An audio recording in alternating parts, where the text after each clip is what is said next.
Hi friends, welcome back to பிகைன் secrets. இன்றைக்கி நாம் பார்க்க போகிற வீடியோ என்னென்னு பார்த்தீங்கன்னா, அரைஞான் கயிறு உணர்த்தும் அறிவியல் உண்மை என்ன, இதில் இத்தனை விஷயம் இருக்கான்னு இந்த வீடியோவை முழுசாக பார்த்து தெரிஞ்சுக்கோங்க.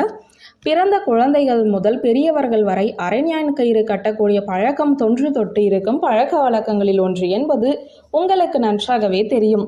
இந்த அரைஞான் கயிறு கட்டும் பழக்கத்தை ஆன்மீகத்தோடு இணைத்து நம் முன்னோர்கள் கூறியிருக்கிறார்கள்.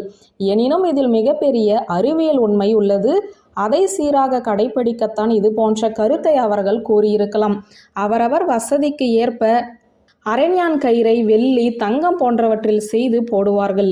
நிறைய வசதி இருக்கும் பெண்கள் வீட்டில் பெண்கள் பிள்ளை பெற்ற பிறகு சீராக கொடுத்து அனுப்பக்கூடிய பொருட்களில் இந்த அரைஞான் கொலுசு முக்கிய இடத்தை பெறும்.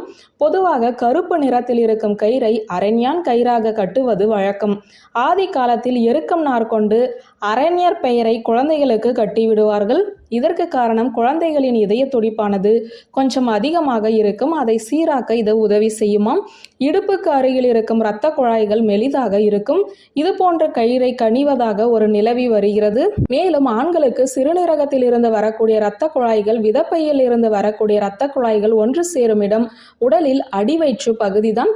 அதை சுட்டித்தான் அரங்கம் கயிற்றை கட்டுவார்கள். அப்போது மேல் வயிற்று பகுதியில் குடலிறக்கம் ஏற்படாமல் இவை தடுக்கும். ஒரு குழந்தை ஆரோக்கியமாக இருக்கிறதா இல்லையா என்பதை கண்டறிய இந்த கயிறு உதவும்.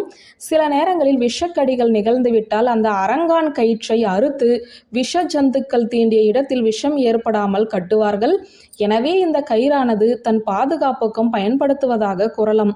ஒருவர் இறந்த பிறகு அவரது இடுப்பில் இருக்கும் எந்த அரைஞா கயிறு இறுதி சடங்கின் போது நீக்கப்படுகிறது. இப்போது உங்களுக்கு புரிந்திருக்கும் எதற்காக இந்த அரைஞான் கயிறை கட்டுகிறோம், இதனால் நமக்கு என்ன லாபம் கிடைக்கிறது என்று. எனவே இனிமேல் நீங்கள் நாகரிக மோகத்தில் அரைஞான் கயிற்றை கட்ட மறந்து விடாதீர்கள்.